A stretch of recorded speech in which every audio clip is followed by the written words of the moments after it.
कंगना रनौत अगर जातिवाद को नहीं मानती है, वो हिमाचल की ठाकुर है, मैं सम्मान करता हूँ, वो सभी देश की बेटी है, लेकिन अगर वो जातिवाद को नहीं मानती तो किसी शेड्यूल कास्ट के आदमी से, हमारे समाज में बड़े बड़े सुंदर लड़के हैं, ऐसी कोई दिक्कत नहीं है, ठीक है, किसी भी शेड्यूल कास्ट के आदमी से शादी करो और ये कहेगा देखो मैंने चमार के लड़के से शादी की, मैं जातिवाद को नहीं मानती हूँ, मैं उनका समर्थन करूँगा। सर, जिस तरह से कंगना रनौत का एक ट्वीट आया है और उसमें वो कहती हैं कि मॉडर्न इंडिया में यानी कि आधुनिक भारत में कास्टिज़म नहीं है और जो आरक्षण है, रिजर्वेशन है संविधान में, उस पर जो है चर्चा करने की ज़रूरत है।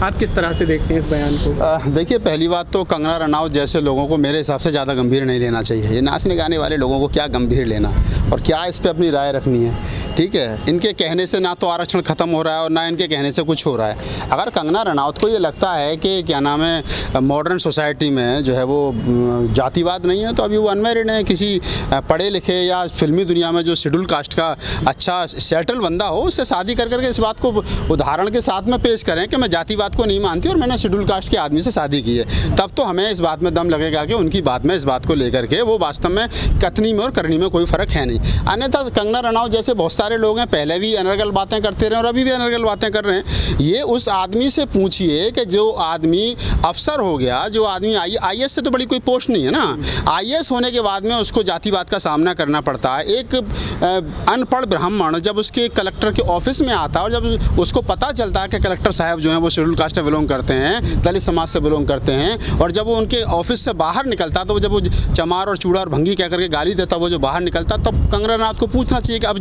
यहाँ पर जाति कहाँ से आ गई। मॉडर्न सोसाइटी में जो शोषण है कास्ट के नाम पर, वो दूसरे प्रकार का शोषण है जो पढ़े लिखे लोगों को कम दिखाई देता है। मैं ऐसे 1000 एग्जाम्पल मुल्क भर में आपको दे दूंगा जहाँ पर रोज़ शोषण हो रहा है। हमारे पढ़े लिखे लोगों की, अफसरों की CR खराब की जा रही है क्योंकि वो दलित समाज से आते हैं। हमारे बच्चे जो टॉप कर करके जा रहे हैं किसी भी डिपार्टमेंट में, किसी भी नौकरी में, वहाँ पर जाकर के पता चलता है कि उनके रिटर्न में अच्छे नंबर हैं लेकिन इंटरव्यू में कम नंबर दिए जाते हैं। ये शोषण है, ये पढ़े लिखे लोग शोषण कर रहे हैं। कंगना रनौत ये कह रही है, मैंने कहा ना स्टार्टिंग में, अगर उनको लगता है कि मॉडर्न सोसाइटी में जो है जातिवाद नहीं है तो अच्छी बात है, मैं स्वीकार कर लूँगा उस दिन कंगना रनौत की बात को कि वो दलित समाज के किसी आदमी से शादी करें। वो खुद ठाकुर परिवार से आती है, मुझे मालूम है, हिमाचल से, तो वो किसी दलित समाज के व्यक्ति से शादी करें और इस बात को प्रूव करें कि देखो मैं ठाकुर समाज से आती हूँ और मैंने दलित समाज के व्यक्ति से शादी की है, मैं जातिवाद को नहीं मानती हूँ। एक नैरेटिव बनाया जाता है, कंगना रनौत जैसे लोग नैरेटिव बनाते हैं कि जो राष्ट्र निर्माण में आरक्षण बाधा है, योग्य लोगों को जो है इससे जो है वहाँ पर नहीं पहुँच पाते। देखिए एक बात मुझे बताइए, ये सवाल जिस दिन से मुल्क आज़ाद हुआ है और आज तक 70 साल 72 साल में लगातार उठ रहा है और हमेशा जो पढ़े लिखे लोग हैं वो सवाल को उठाते हैं और वही पढ़े लिखे लोग सवाल को उठाते हैं जो अपने आप को ज़्यादा बुद्धिजीवी कहते हैं। लेकिन मेरा इस सवाल पे एक सवाल और है। ये मान लिया है कि किसी पहली बात तो आरक्षण रह कहाँ गया है, बात सरकार के पास नौकरियाँ नहीं है, निजी क्षेत्र में, निजी सेक्टर में आरक्षण नहीं है। जब सरकार के पास नौकरी नहीं है और निजी क्षेत्र में आरक्षण नहीं है तो ये कह देना कि आरक्षण की वजह से मुल्क पिछड़ रहा है तो ये बेवकूफ़ी भरा सवाल है। दूसरी चीज़ मैं मान भी लेता हूँ, अगर मैं ये मान लूँ कि 100 में से 22% लोग जो हैं वो वहाँ पर आरक्षित वर्ग से पहुँचे हैं, 78% तो तुम ही लोग हो। हमने तुम्हारे हाथ से कौन सी कलम छीन ली, हमने तुम्हारे हाथ से कौन सी बंदूक छीन ली, हमने तुम्हारे हाथ से कौन सा न्याय का चश्मा छीन लिया, हमने तुम्हारे दिमाग में से कौन सा वीरेन दिमाग निकाल लिया मस्तिष्क में से जो तुम काम नहीं कर रहे। अगर हम 22% लोगों की वजह से, पहली बात तो फुलफिल है नहीं आरक्षण, पूरा भरा हुआ नहीं है, फुलफिल नहीं है। अगर मैं मान भी लूँ कि फुलफिल हुआ है कहीं कहीं आरक्षण, तो अगर 22% हम लोग वहाँ कहीं हैं तो 78% जो आप लोग हो, आप लोग क्या कर रहे हो? हम 22% लोगों की वजह से अगर मुल्क पिछड़ रहा है तो आप 78% लोग क्या कर रहे हो? श्रीमान जी, ये बिल्कुल गलत बात है। सच्चाई ये बात है कि जहाँ हम लोग आरक्षित वर्ग, एक सर्वे है, सर्वे के अनुसार जो लोग आरक्षित वर्ग के लोग होते हैं, वहाँ जहाँ आरक्षित वर्ग के लोग ज़्यादा होते हैं वहाँ काम ईमानदारी के साथ होता है, वहाँ भ्रष्टाचार कम होता है, वहाँ पूरा अफसर समय से आता है और समय पे जाता है। क्योंकि हम लोग तो मेहनत कश लोग हैं ना, हम मेहनत करने से नहीं डरते हैं, हमें मालूम है कि मेहनत कैसे की जाती है। अरे हम तो वो लोग हैं जो गुड़ के डले में और एक लोटा छाछ में और 2 मक्के की रोटी में पूरे दिन मेहनत करते थे, आज अफसर बन गए हैं, गाड़ी है, सरकार ने हमको तनख्वाह दे रही है लाखों रुपए,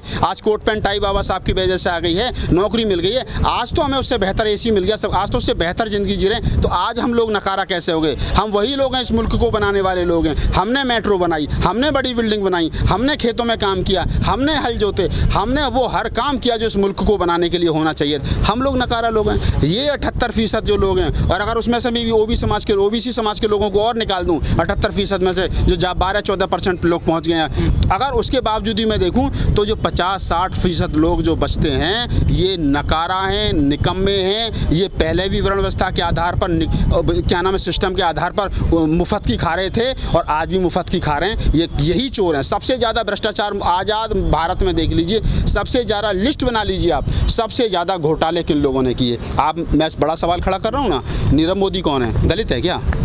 विजय माल्या कौन है? दलित है क्या?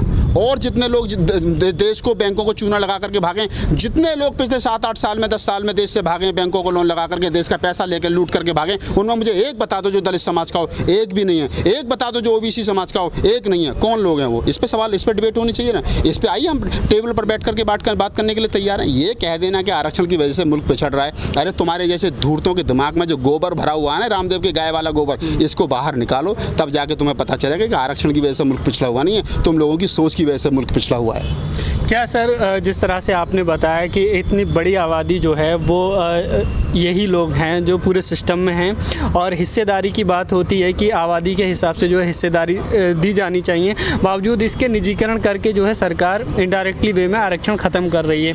कुछ कम लोग जो है, थोड़े से लोग जो है हमारे लोग आ पा रहे हैं सिस्टम में, तो क्या उनसे भी एक चिड़न है इन लोगों को कि वो लोग इतने भी ना आ सके? देखिए, ये इस निजीकरण का मतलब क्या है? अभी सरकार ने, मैं आपके सवाल में एक सवाल और जोड़ देता हूँ, अभी हाल ही में सरकार ने 6 एयरपोर्ट जो है वो निजी हाथों में दे दिए। कल परसों अडानी बंधु ये कह रहे थे हमारे कि मेरे पास पैसा नहीं है, मैं दिवालिया घोषित हो जाऊँ। आज उन्होंने हज़ारों करोड़ रुपए खर्च करके सरकार को दे करके भारत के 6 एयरपोर्ट खरीद लिए। अब ये बात सोचने वाली है कि जब 6 एयरपोर्ट सरकार के एयरपोर्ट, वो अडानी ने नहीं बनाए थे, अडानी के चाचा ने नहीं बनाए थे, वो एयरपोर्ट सरकार ने बनाए थे। सरकार को जो हम और आप लोग 2 रुपये का पार्ले जी भी खरीदते हैं, और जो उस पर इनकम टैक्स देते हैं, ये जो लोग कुछ तथाकथित बुद्धिजीवी लोग ये कहते हैं ना कि हम लोग क्या नाम है इनकम टैक्स देते हैं। भैया, जो 2 रुपये, 1 रुपये, 20 रुपये की पानी की बोतल भी खरीदता है ना, वो भी इनकम टैक्स दे रहा है, वो भी टैक्स दे रहा है उस पर। अगर तुम 10 रुपये दे रहे हो तो वो भी 2 रुपये दे रहा है। ये जो पैसा समाज का इकट्ठा होता है टैक्स की बदौलत, उस टैक्स के पैसे से, उस समाज के पैसे से, उस जमहूरियत के पैसे से, लोकतंत्र में जो जमात है उस जमहूरियत के जमात के पैसे से वो 6 एयरपोर्ट बने थे। आज 50 वर्षों के लिए वो अडानी को दे दिए। किससे पूछ के दिए? क्या मोदी जी ने मन की बात देश के लोगों से कही? क्या मोदी जी ने मन की बात आकर के कहा कि बहनों भाइयों में देश के 6 एयरपोर्ट जो वो प्राइवेट हाथों में दे रहा हूँ? आज अडानी बंधु को 6 एयरपोर्ट आपने भेज दिए 11,000 करोड़ रुपए से ज़्यादा में। आप मुझे बताओ ना, अब वहाँ जो आरक्षण के बल पर SC ST OBC के लोग जो उस सिस्टम में शामिल हुए थे, 22% और 27% और 10% स्वर्ण जो जिनका आरक्षण हुआ है, वो जो लोग वहाँ शामिल हुए, तो क्या अडानी अब उनको रखेगा? क्या अगर कल को उन 6 एयरपोर्ट में दोबारा वैकेंसी निकलने लगी तो क्या वहाँ पर वो उन लोगों को, उसी कास्ट के लोगों को दोबारा लिया जाएगा? नहीं लिया जाएगा ना। अडानी तो कहेगा मैं अडानी हूँ, मैं तो बनिया हूँ, मैं तो बनियों को रखूँगा। उसके नीचे का जो अफसर है वो कहेगा मैं तो सवर्ण हूँ, मैं तो इनको रखूँगा, मैं तो नहीं रखता जाट को, मैं तो नहीं रखता गुर्जर को, मैं तो नहीं रखता यादव को, मैं तो नहीं रखता चमार को, मैं तो नहीं रखता चूड़े को, मैं तो नहीं रखता कटीक को। वो क्यों रखेगा भैया? जब प्राइवेट हाथों में सिस्टम चला गया तो बनिए की दुकान हो गई, और बनिया सिर्फ अपनी दुकान पर उस आदमी को रखेगा जो कम पैसे में बढ़िया काम करेगा और उसका अपना होगा। ये सीधी सी बात है। जो लोग इस तरीके की भ्रांतियाँ फैला रहे हैं उनको पहले पढ़ लेना चाहिए। ये मैं 2 बात हमेशा कहता हूँ और आज भी कह रहा हूँ, ये लड़ाई 2 लोगों में चल रही है। एक अनपढ़ लोगों में चल रही है और एक कुपढ़ लोगों में चल रही है। एक तो वो वर्ग है जो पढ़ाई नहीं है, और एक वो वर्ग है जो गलत पढ़ के आया है। ये ज़रूरत है सही पढ़ करके लोग आएँ और फिर इस पैनल पर डिबेट होनी चाहिए। कुछ लोग सोशल मीडिया पर इस तरह की भी चर्चा कर रहे हैं कि कंगना रनौत जो है वो बीजेपी में शामिल होना चाहती हैं, या बिहार में चुनाव आ रहे हैं इसलिए इस तरह के बयान दे रहे हैं। कंगना रनौत अगर बीजेपी में शामिल हो भी जाए और अगर उसे रामनाथ कोविंद की जगह राष्ट्रपति भी बना दिया जाए तो क्या हो जाएगा बताइए? क्या देश का सिस्टम चेंज हो जाएगा? अरे कितनी कंगना रनौत आई, कितनी कंगना रनौत अभी आने वाली हैं, कितनी कंगना रनौत आकर के चली गई। सवाल कंगना रनौत का नहीं है, सवाल उस सिस्टम का है जो कंगना रनौत के पीछे खड़ा है। उस सिस्टम को चैलेंज करने की ज़रूरत है जो कंगना रनौत के पीछे खड़ा है। कंगना रनौत कल परसों तक सलमान खान को गाली बक रही थी, आदित्य पंचोली को गाली बक रही थी, महेश भट्ट को गाली बक रही थी। फिल्मी दुनिया का एक ऐसा एक्ट्रेस बता दो जिसको कंगना रनौत ने अपशब्द ना कही हो। सबको कहें, ऋतिक रोशन को खूब कहें, सबको कहें। आज जब उसका पेट वहाँ से भर गया तब वो शेड्यूल कास्ट को कह रही है कि ये आरक्षण के बल पर यहाँ के आरक्षण खत्म होना चाहिए। ये कुछ मंदबुद्धि लोग हैं, इनको ज़रूरत है अच्छे डॉक्टर की, इन पर डिबेट करने की ज़रूरत नहीं है। मैं तो सलाह दूंगा, मैंने एक बात तो वो कही आपके चैनल पर जिम्मेदारी के साथ में कि कंगना रनौत अगर जातिवाद को नहीं मानती है, वो हिमाचल की ठाकुर है, मैं सम्मान करता हूँ, वो सभी देश की बेटी है, लेकिन अगर वो जातिवाद को नहीं मानती तो किसी शेड्यूल कास्ट के आदमी से, हमारे समाज में बड़े बड़े सुंदर लड़के हैं, ऐसी कोई दिक्कत नहीं है, ठीक है, किसी भी शेड्यूल कास्ट के आदमी से शादी करो और ये कहेगा देखो मैंने चमार के लड़के से शादी की, मैं जातिवाद को नहीं मानती हूँ, मैं उनका समर्थन करूँगा।